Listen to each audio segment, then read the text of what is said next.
Hey, okay. Let's do a quick check on sound, visual, everything, making sure everything actually works. Let's see. Comments, blah, blah, blah, everything works. Stream is live. Man, it's been what, like 4 weeks since last stream? Jeez. Got a little busy. Busy building stuff. Forgot to go on streams. So try to go on stream more often anyway. Alright, double check. I hope everything actually audible. Give me one moment. Uh,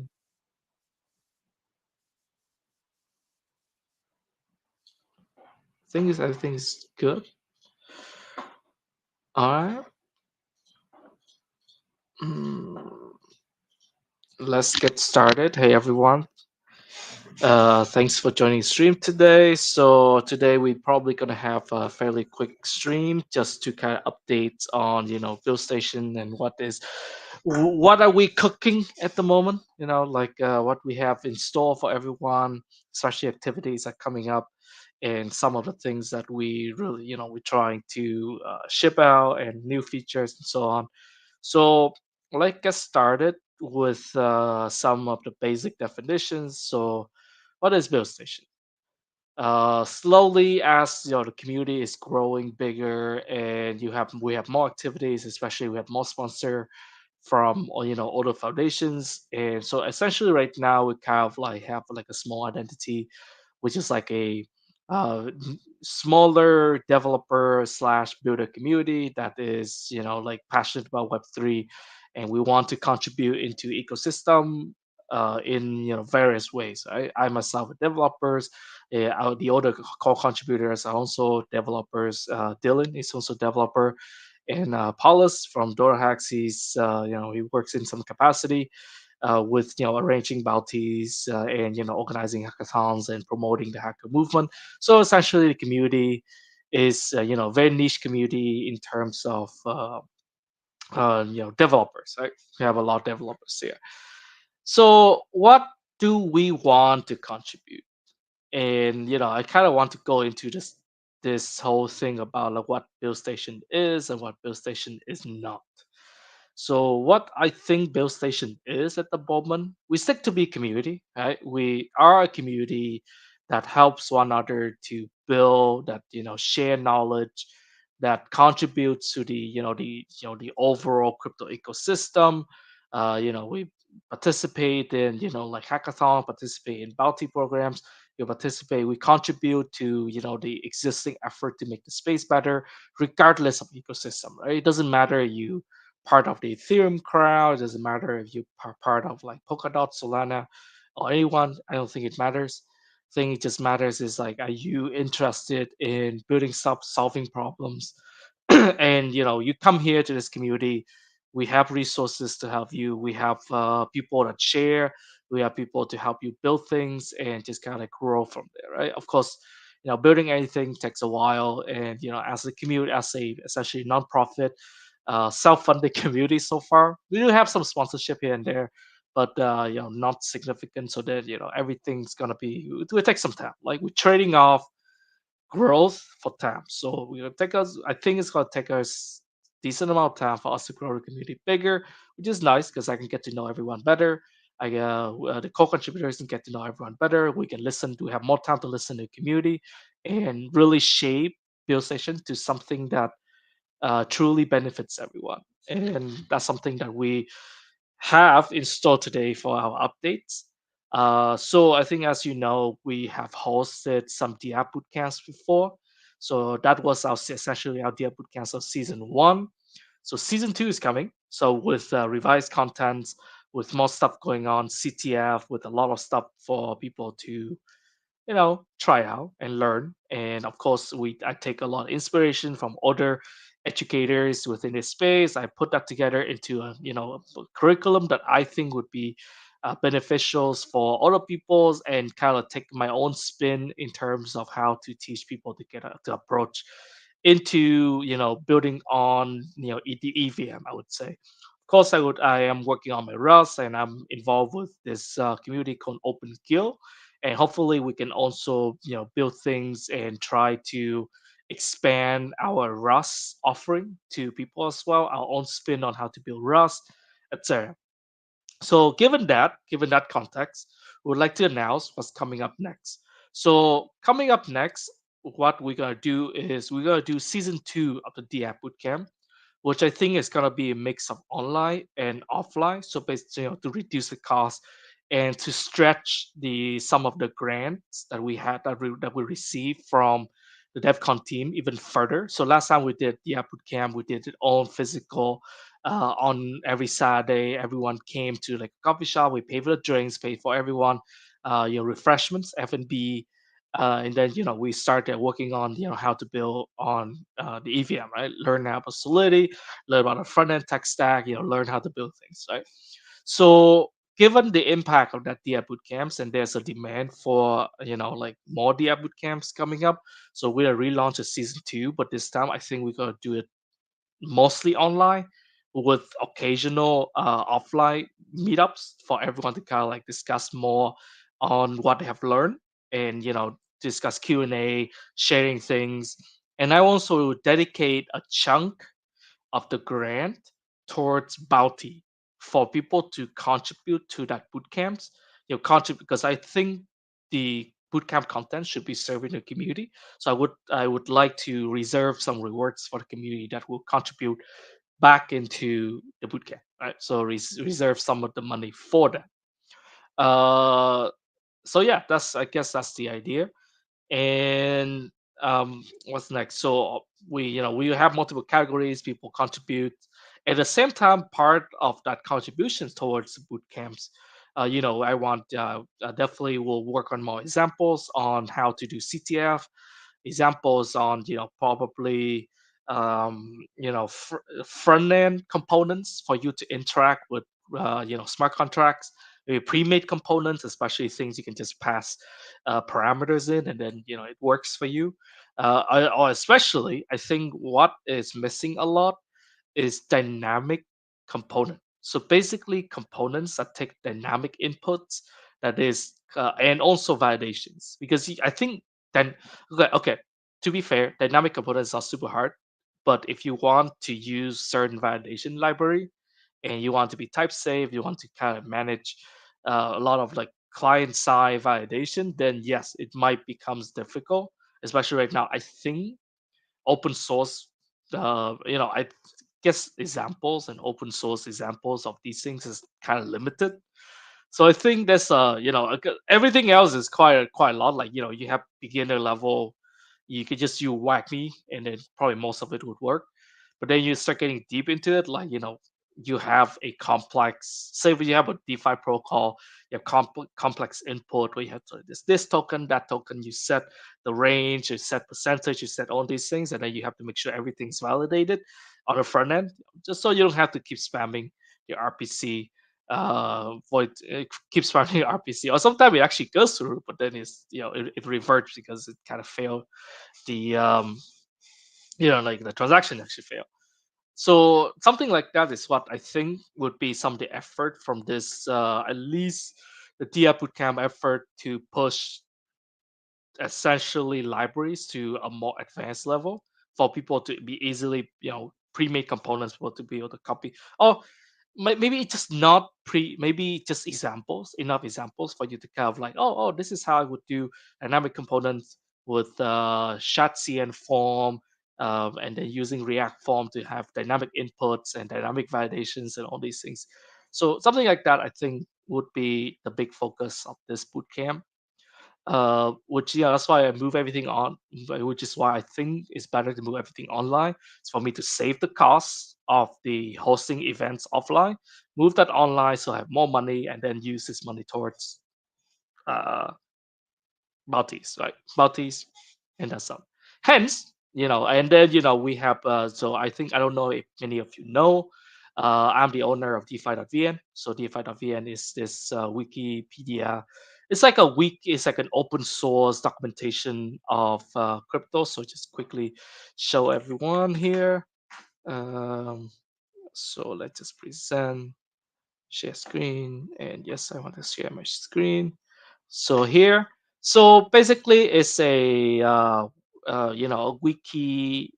It's like a wiki style open source that is all about DeFi, DeFi the VM. Yes, I'm the owner of the domain.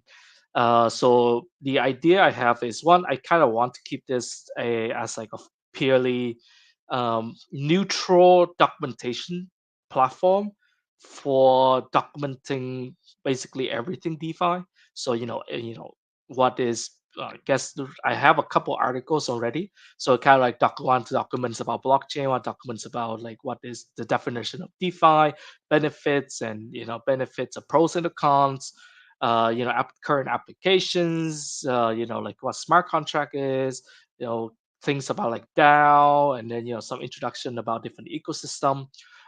So something like this is something I kind of want, and then I have a whole section regarding technical stuff, and then instruction for people to contribute into the documents. And just to let you know, so compared to a lot of other platforms, DeFi.vm is 100% open source. All the documents you can open a pull request, and then you can. I think you have someone already opened an issues. It's been a while ago. One a community member wrote an issues, so that's gonna be a bounty for him when he submit the write up. So yes, but it's open source for everyone. Everyone can contribute. Everyone can, of course. There's we have core contributors kind of look into the contributions to make sure that is what we're looking for is neutral and informative documentations. So think about less like why this platform is good, and more of this, more of like this platform, like, or like this, for example, this DeFi protocol is doing XYZ, and because it's doing XYZ, that means there's some benefit here, but then there's drawbacks here. Or why we, something like Lido, you would use this and create STE. Then what are the drawbacks of having such a heavy usage of Lido? Everything pile up into Lido instead of like I don't know, for Ethereum, instead of self staking, solo staking. Yes, do it everything on your own, right? So something like that is what something that we kind of like um, want to like make a documentation purely for that, and community oriented, community supported, and especially at some point, and hopefully this gets popular enough, that DeFi protocol would also just create an issue for themselves, like explaining what algorithm they're using, and details everything here for everyone to kind of see, right? So that's something that we want to provide in Vietnamese. Of course, this thing is gonna be everything in Vietnamese. I might actually have something similar for buildstation, but in English, just so like But I think in terms of English resources, it's kind of everywhere. So then, and also different platform they would have their own write ups, and maybe I just have like a section on buildstation to just quote different platforms on different mechanisms they're doing, something like that. But that's for another day. So there are two different categories for DeFi.vm. You have a documentation, which I try to be as neutral as possible. Of course, hopefully there's quotations. I probably will also add footnotes as well, just so you know where we're taking these resources out, and where are we, how we like the original materials of this thing. So reduce biases. And also we have a write-up section, which is this write-up section is essentially going to be all about talking about opinions, right? Especially opinions. For example, recently there's a major, or like just before the 7702 EIP, there's a big divergence on how the community see 3074 or 457. So there's a big divergence between the two communities that they kind of like go against one another. It's like, hey, we think this is better. We think this, or I guess there's good arguments on both sides, but then that's the whole conversation needs, I think it's good to highlight that more and let more people to be involved with the conversation and make their own decision in and get their opinions in. So Basically, that's what the blog section is. Just to get people to talk about, show their opinions, but in a very, of course, you can everyone can open a pull request and just post something and show their opinions. Of course, the core contributor will look into these opinions, and the whole community will also look into these opinions to make sure that it is, it's actually a valid uh, post, I would say. So opinions can be, as long as there's sort of like laid out the opinions, and then we think that this is productive. And of course, everything is on GitHub, so you can open the issues and open a pull request, and everyone, or the whole community is gonna look into this pull request, and then will see it, and then we will just kind of like, you know debate ourselves directly on GitHub. Everything is good, we merge it, and it will show up on here. So basically, there's a whole process for the community to get involved and actually get their opinions in, and then come to consensus if this post is actually fair, right? It's actually transparent, it's actually fair, it's actually valid opinion. That's not something like shilling or like a random spam articles, right? So that's essentially why I think it's productive to kind of show it, like showcase it here. Everything is managed in GitHub, so everyone can have a say into this. Of course, that also means you can also read the post before that is actually posted on our website. So but it's not official. Anyway, so that's one of the things that we are trying to promote. Let's stop sharing real quick. So one of the things that I'm trying to promote, that means there's especially with the heavy usage of bounty coming up, I think, given the space, I think it is important that we have. Okay, so this is my thesis. I want to have another stream that talks about my whole thesis regarding developer relations, how to engage with developers, and I think engaging developers, this whole field, um, kind of like, at least there's a lot of experiments going on so far. So I have my own opinions regarding this whole developer relations. But anyway, so quote unquote, I think uh, I think there should be a better emphasis on bounty programs, because right now we have a lot of bounty programs for cybersecurity, but not so much on everything else, right? And I think there should be more on everything else, because I think bounty program has the benefits of being it's a sustained effort. That means you can have a bounty program that goes year round, and you have people to contribute in multiple different skill levels. It doesn't have to be a massive competition. It can be competition with a low barrier of entry, so not to filter out the negative aspect of the community, and just get just people to contribute stuff, earn some money, and rewarding open source contributions greatly in this community. Or basically a lot of stuff.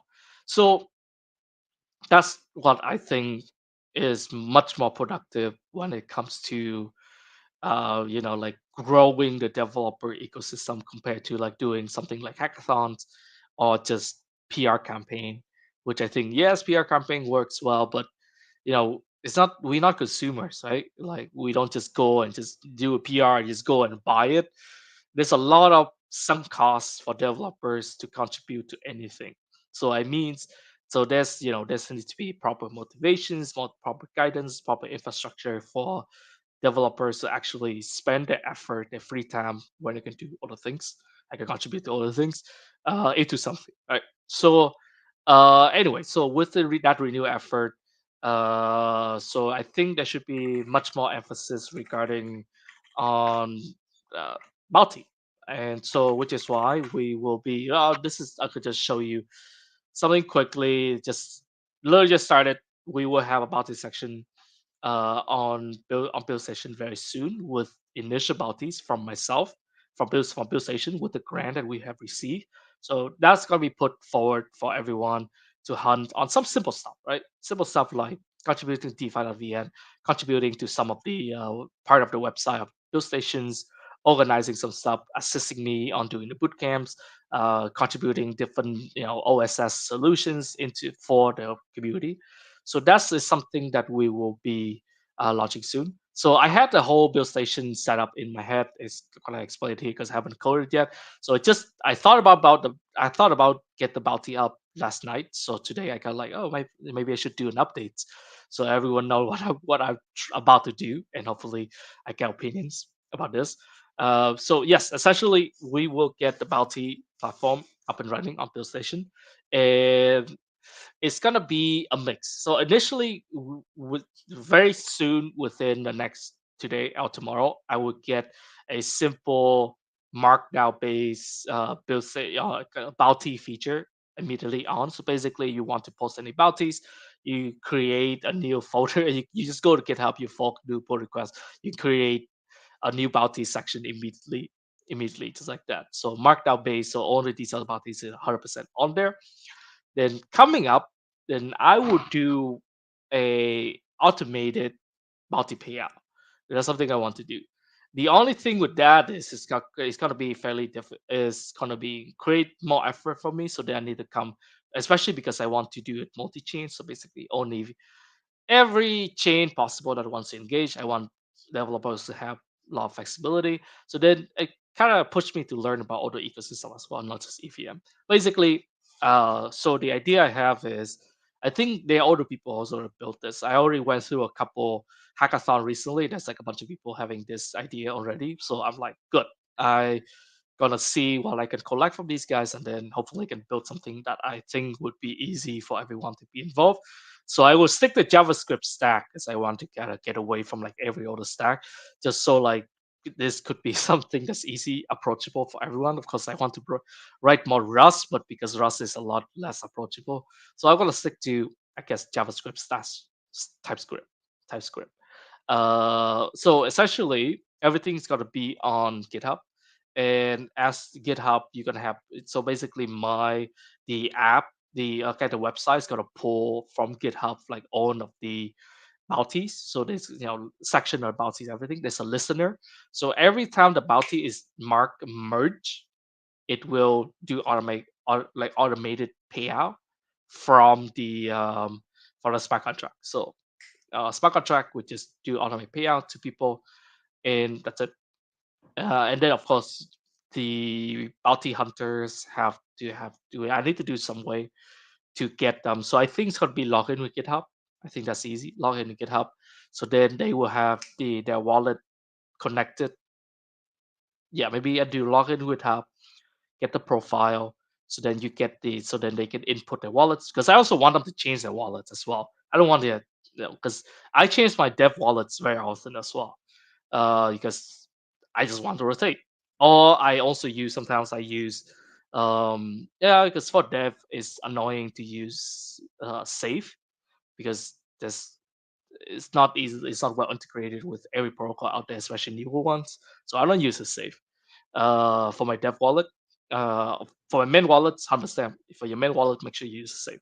I think safe is like easiest. It's the cheapest way for you to safeguard your money in the hot wallet configurations. So you can even do three wallets on your phone, but store on your money in a safe, in a safe, a multi-sig safe. 2 out of 3, pretty safe. You can even do the whole like multiple apps or multiple device, up to you. Right? But anyway. So as if I'm just your main asset. But essentially, so I think it's gonna be GitHub login. Uh, Fairly simple to. I would like to do GitHub as well, so I can filter out like a bunch of other people. So GitHub, and then so I get you get a profile, and then you can attach your wallets in, and then once you sign up for a bounty, so you have to basically confirm a. There has to be a submission. So right now I'm doing the way I'm doing is, so your GitHub has to be matching, right? So I know who you are, and then based on the information you provide me in when you connect, I can use that to essentially uh, pay out to you. Right? Smart contracts is a pay. You just gotta do a transaction, send directly money over to you, and you can pay for a small amount. Right. So I think initially, well, I'm gonna build the prototype and build this entirely on testnet, which I think I will just do multi-testnet, and then I just do manually. I pay out people, just so I make sure everything works. Which I think to be fair, the smart contract is gonna be a payment splitter anyway, so it's not super crazy. It's not like a complicated smart contract. It just pay out to people. I think it's more or less the security, making sure that they are, yeah, automated. Is there ways to game this and actually gets me gets issues. I think about that. I think about, but maybe after the first prototype, get people to try, maybe get some feedbacks. Then we think about like how to improve that. But anyway, that's it. That's it for the updates in terms of buildstation. Multi-platform is going to be launching very soon. I'm going to put my own money into this and make sure, and then get people to contribute into buildstation, grow this into a proper ecosystem, and launch season 2 of the app bootcamp. And also there's an upcoming roll up specific workshops coming up, which I want to kind of want to do. So then we kind of replicate this. We kind of want to do because have this thing with open guild that we want to do substrate. I can do upstack and then order roll up stack on Ethereum. It's a lot of stuff. Maybe Cosmos at some point as well. So yeah. So I think that would be it for the up for the updates. Yeah, I think that sounds good. Okay, I think that's it's gonna be a short update for today. Thank you so much. Anyway, see you next stream. Bye bye.